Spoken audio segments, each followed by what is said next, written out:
Conexão Poder. Oferecimento Unimed Cuiabá. Cuidar nos inspira sempre.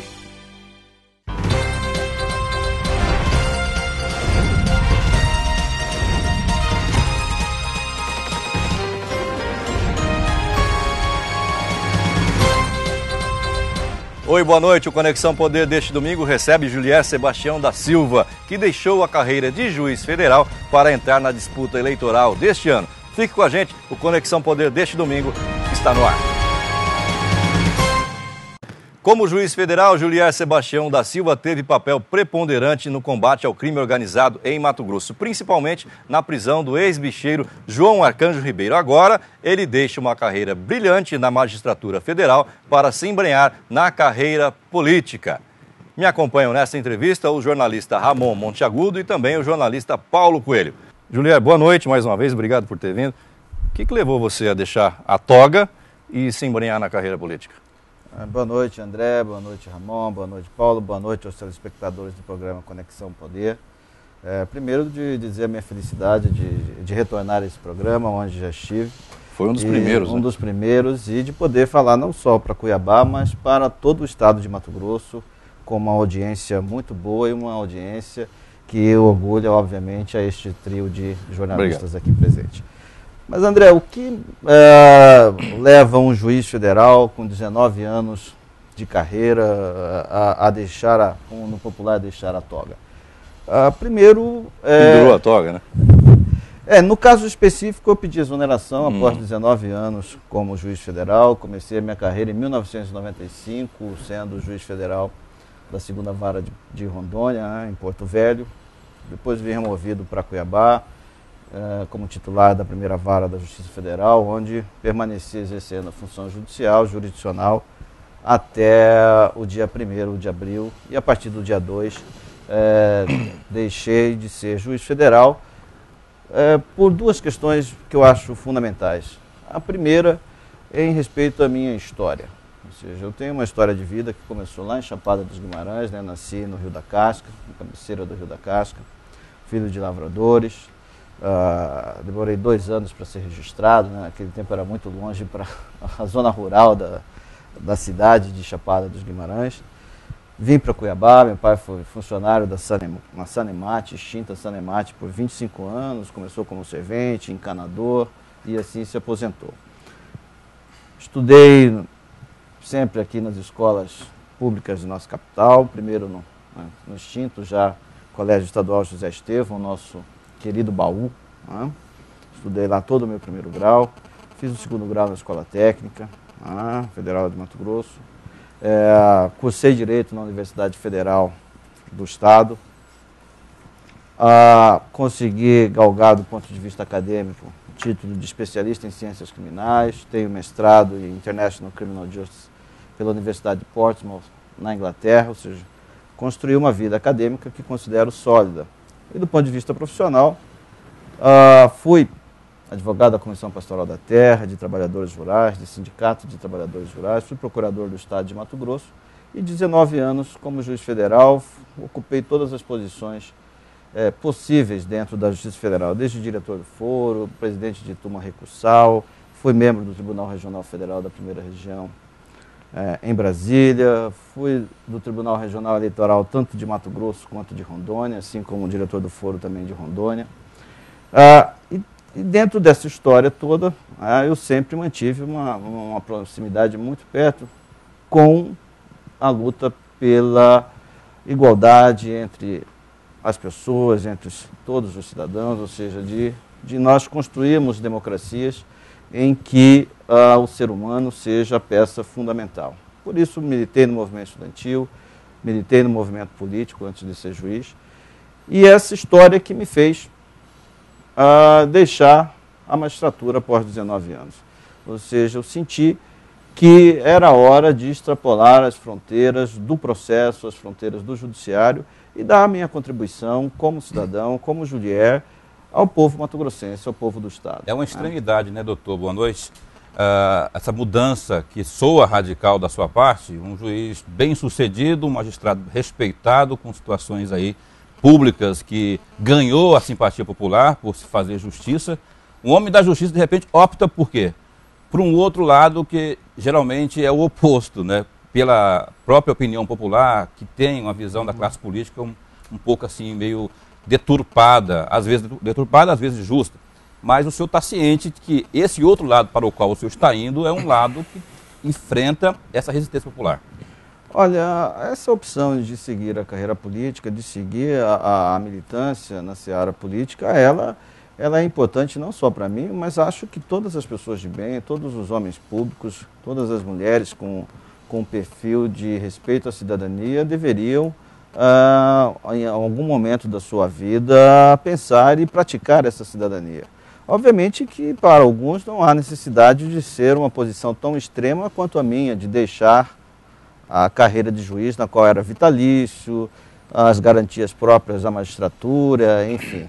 Obviamente que todos podem, de alguma forma, dar a sua contribuição para que o nosso ambiente político seja melhor, seja mais justo e diminua, inclusive, essas restrições que se fazem aos políticos, né? Até porque há maus políticos como há bons políticos.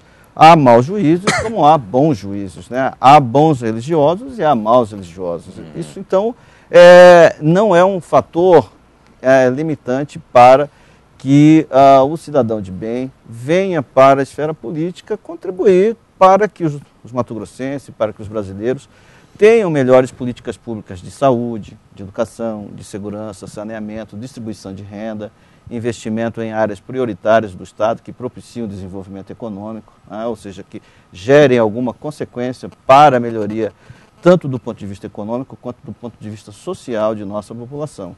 Então, no meu caso específico, é uma ação mais extremada, porque é assim que prevê a Constituição.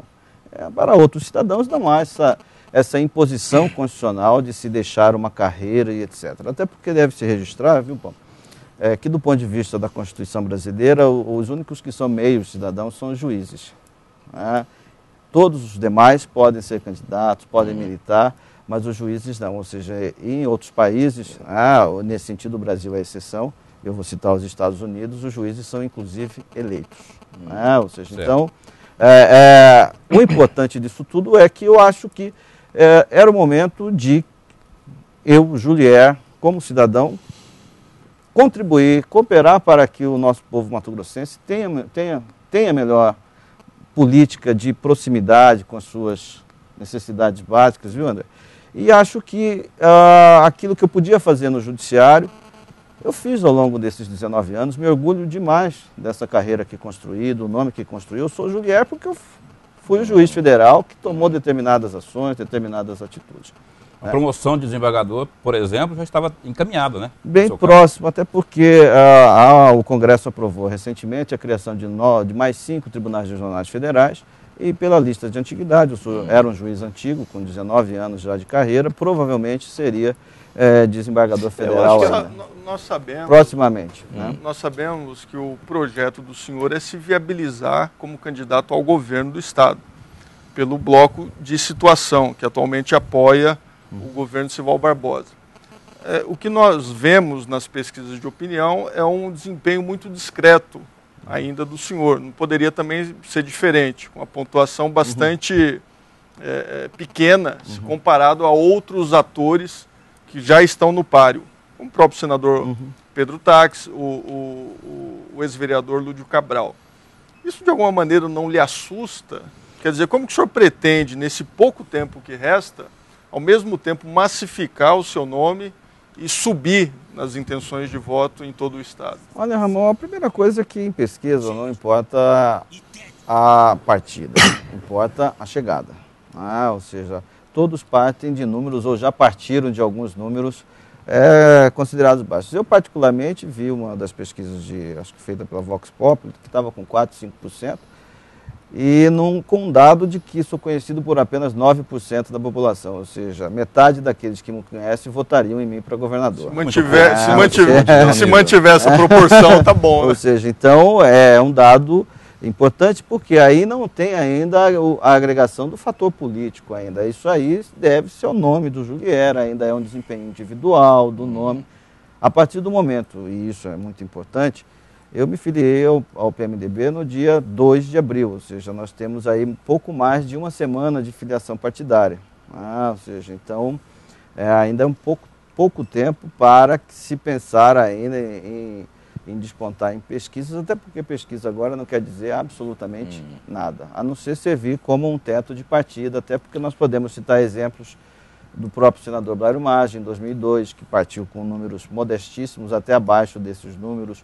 O vereador de Cuiabá, que em 2012 disputou a prefeitura e foi até para o segundo turno, que partiu com 0,5%. Pedro Taques também no Senado, que estava o senador Pedro Taques, ou seja, o importante não é a linha de partida, o importante é a linha de chegada, e é isso que se constrói ao longo desse período de pré-campanhas e campanhas. Mas só voltando, a partir de agora, qual que vai ser o trabalho especificamente voltado para isso? Bom, nós temos primeiro, eu me filiei ao PMDB, isso eu disse claramente aos membros do partido, à sua direção, que estava vindo para o PMDB como um cidadão disposto a dar a sua contribuição para que o partido tenha o seu projeto viabilizado, para que esse projeto tenha no seu centro os interesses da população, e venho para dar a minha contribuição, que considero até modesta dentro do partido, e bem como dentro do arco de alianças que dá sustentação ao governo Silvão Barbosa e à presidente Dilma. E cito esses dois governos porque esse é um balizador também em relação à minha atuação política a partir de agora. Eu sou um homem que às vezes tem opiniões muito fortes sobre algumas coisas, e uma delas, dentro do terreno político, é que você precisa ter lado.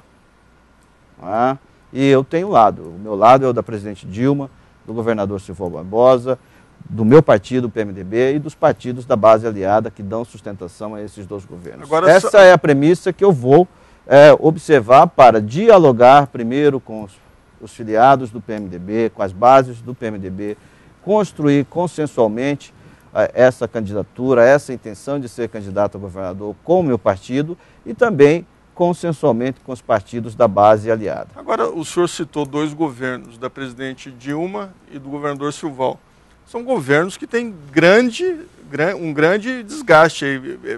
Trazendo aqui para Mato Grosso, o governador Silvão não está nada bem das pernas. Quer dizer, a situação na saúde continua caótica, infraestrutura absolutamente sucateada, problemas em todos os segmentos, educação, enfim, atrasos, atrasos graves. O senhor não teme ser contaminado por esse desgaste do governador Silvão, do governo Silvão? Eu penso diferente disso que você afirmou, Ramon. Não penso que a presidente Dilma esteja desgastada, que o governo dela tenha esse desgaste, que possa eventualmente... Aqui em Mato Grosso tem. Aqui em Mato Grosso. Manchar. Eu não tenho essa... Ela nem o PT nunca ganhou uma eleição aqui no estado. Exatamente.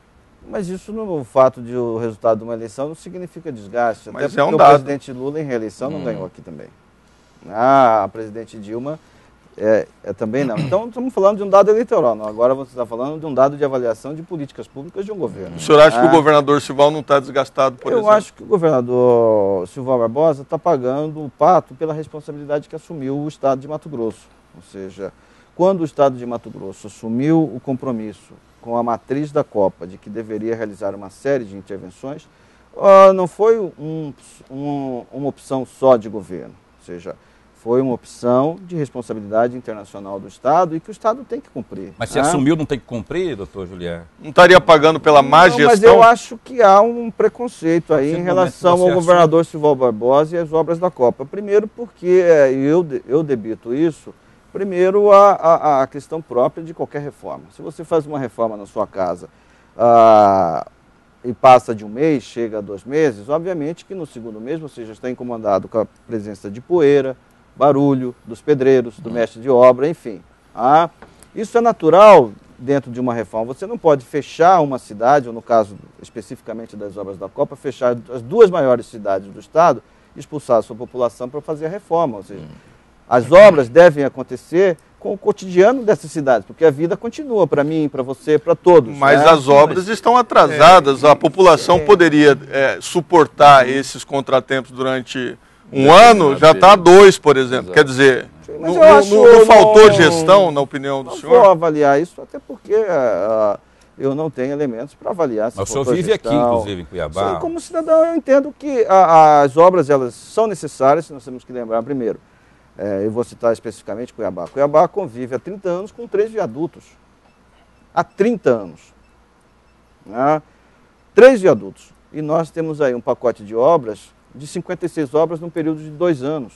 Então, se você bater um retrato há 2 anos atrás de Cuiabá e tirar um retrato de Cuiabá agora, você verá que as intervenções urbanas são completamente profundas a diferenciar o passado do presente. Não, mas aí não dá para falar em veja preconceito só, com as obras igual o senhor falou. Eu acho que há um preconceito. O governo teve aí 4 anos ou 5 anos o Estado teve para se preparar. Né? Tudo era para a Copa, tudo era para a Copa, agora de um ano para cá nada mais é para a Copa, né? Tudo é para o pós-Copa, é o tal do legado que se deixa. É que eu falei, e pode aí, ser uma coisa meio conformista, cai no que o Ramon falou também, que o senhor pode acabar assumindo o desgaste do governador Silval. Eu acho que essas questões não são assim.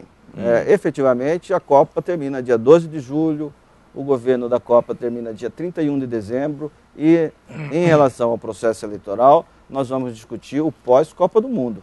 E é isso que nos interessa. Porque o desgaste, doutor Juliano, só um minutinho, Paulo André, só para você concluir essa parte. O Juliano, enquanto juiz federal, que autorizou a obra do VLT, que estava embargada só para registro. Aqui. E só para colocar nessa questão de obras da Copa do Mundo, aqui, eu acho que é importante o Estado cumprir as suas responsabilidades no que se refere ao evento Copa do Mundo. Agora, de outra parte, eu acho muito mais importante ainda que essas obras sejam entregues à população cuiabana. E é isso que eu vou dizer. Por exemplo, eu cito sempre a história do trem. Para dizer que Mato Grosso foi o estado que mais se beneficiou do evento Copa do Mundo para modificar, por exemplo, a situação das suas 2 maiores cidades. Pelo menos teoricamente. Né? Não, é praticamente. Você mesmo reclama que você leva 2 horas no tráfego e tal, porque a obra está em andamento. Né? Então, é que mais aproveitou. Então, veja. Mas estão atrasadas as obras, essa Sim, é a questão. Mas isso não é o fim do mundo. Controvérsia. O atraso não é o mais importante. O senhor acredita que concluindo as obras, o importante é que a população seja também concluída, porque o senhor acredita... a maior interessada nas obras é a população. O senhor acredita que o governo... Nesse sentido, só para fechar a questão do trem, eu sempre me pergunto sobre isso. O trem que o senhor fala é o VLT. Exatamente. O povão entende como trem. Virou um trem. Já, esse trem, eu pergunto para você, que é um cara informado, né? Quantas capitais brasileiras tem o tal do trem para a sua população? O VLT, nenhuma. Não, pode ser qualquer trem, metrô, etc. Sim, acho umas 6 capitais, pelo menos. Está errado. Metrô para valer, nenhuma tem. Não, tem Nem São Paulo tem metrô. Ou seja, de São Paulo, então nós vamos pegar as capitais do país. Do metrô da Cidade do México. Né? Pegamos as capitais do país e vamos ver. São Paulo tem metrô. Rio tem metrô. Rio tem que está ampliando agora. Porto Alegre tem o metrô de superfície. Meio tem. Belo Horizonte tem. Belo Horizonte tem um Salvador braço. Começaram a fazer Brasília tem um braço que não funciona. Salvador nunca saiu do papel. Ou seja, então na prática nós vamos ser a 3ª, 4ª capital que vai ter um modal de transporte que consegue cobrir 75% da área metropolitana. Então eu só para concluir. Então isso é um fato que não vai ser apurado no dia 12 de julho, a hora que terminar a Copa do Mundo. Não. Isso vai ficar para a população para os próximos 30, 40 anos. E é isso que eu acho que a gente também, e eu reforço a história de se querer taxar todo um conjunto de obras, de intervenções, com base apenas, porque atrasou aquilo. Eu, como cuiabano, como mato-grossense, gostaria que estivesse pronto para a Copa do Mundo. Gostaria, como todos nós gostaríamos. Mas se não ficar pronto, for ficar pronto depois, o importante é que ficou pronto. Você sabe porque quando o Mato Grosso conseguiria um empréstimo com essa base que conseguiu para a construção do VLT? Nunca. Sim, ou seja, mas aproveitou... o governo, doutor Juliano, sim, mas o que eu estou dizendo é que... Ele considerou num primeiro momento, aliás, alardeou num primeiro momento, que isso ficaria pronto pra até, no máximo até a Copa. Mas eu acho que agora eu atribuo essa sua fala, inclusive, Paulo, ao cidadão que está assim, chateado, que fica 2 horas no carro por conta do transtorno da obra, e você começa a pensar apenas naquele minuto que mas você tem um elemento pior do que esse ainda, que não foi colocado aqui. Mas se você colocar, Paulo, que daqui ao fim do ano, ou ano que vem, eu não sei, você vai ter um outro conjunto de cidade, um outro conjunto Sim, é não tem dúvida do diferente. legado. Você acha que alguém, na hora que estiver andando no trem, vai falar assim, ele não ficou pronto para a Copa? E outro detalhe também que não foi colocado aqui é a que preço isso tudo está ficando. Porque que já houve de aditamento, que já houve... E as obras paradas, me parece que as obras que foram licitadas com base na matriz da Copa não podem sofrer aditivo. Outras então, de mobilidade urbana aí... Só para a gente ter um dado... O aeroporto, por exemplo. né? Aeroporto. E já então admitiram que não vai Mas ficar o que eu pronto. quero dizer é que, na verdade, a gente não pode transformar um debate de intervenções urbanas desse porte, com essas características, está atrasado, como se fosse um frafru. Não, que todo mundo sabe. Na verdade, é assim, o senhor não tem nada com isso, o senhor está chegando agora, enfim, o senhor era juiz federal até a semana passada, não podemos cobrá-lo sobre essa questão. Não, mas eu a tenho questão opinião colocada muito aqui é que forte o senhor sobre está isso. muito eu acho que aliado não ao desgasta. governador Silval e o senhor pode acabar assumindo esse desgaste dele, já que a eleição é logo após a Copa. E o senhor está particularmente Minha opinião aqui, dane-se a Copa. O importante é que fique pronto tudo. Mas a pergunta é, quando vai ficar pronto? E quanto vai custar E quanto isso vai tudo? custar? Essa é a questão. Acho Se que vai todo mundo ficar tem o pronto, direito se de fica fazer pronto essa até o final do ano, perfeito. Agora, se levar mais 3, 4, 5, 10 anos e nunca ficar pronto, aí é um problema. Sem dúvida. Né? Mas eu acho que o importante é Partindo da premissa o que conjunto ficando pronto está ótimo, de para mim que também está bom. há necessidade das obras serem concretizadas no menor prazo possível.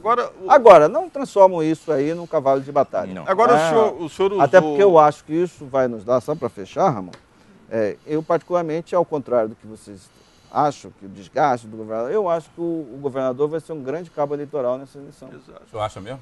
Agora, eu tenho certeza disso. Está condicionado ao Se cumprimento ele entregar pelo menos metade das obras, Está condicionado ao cumprimento dessas obras, você acha, Exatamente. né? Na sua avaliação? Não, a gente fala muito sobre obras, e é isso que eu estou dizendo, porque eu já vou voltar ao que disse antes. A Copa termina dia 12 ou dia 13 de julho, eu não me lembro ao certo, e o governo da Copa termina dia 31 de dezembro. Ou seja, a eleição vai discutir o pós-Copa do Mundo. Pós-Copa do Mundo. E nesse pós-Copa do Mundo, ele está encoberto, vamos parafraseando, aí pela poeira da Copa do Mundo. Ou seja, todo mundo fala de Copa, de obras, de atraso, mas ainda ninguém tirou o véu de que o Estado continua funcionando, de que o Estado sustenta sozinho 40%, 50% da balança comercial brasileira, de que o Estado é superavitário na produção de energia elétrica, de que o Estado tem tido obras impactantes do ponto de vista estrutural, realizadas em harmonia do governo federal com o governo estadual, ou seja, as ferrovias. Nós não podemos desconhecer que a ferrovia da ALL entrou especificamente e com sua capacidade integral durante esse governo. Ou seja, a presidente Dilma já esteve em Lucas para lançamento da ferrovia FICO. Há projetos para as rodovias dentro do estado, estão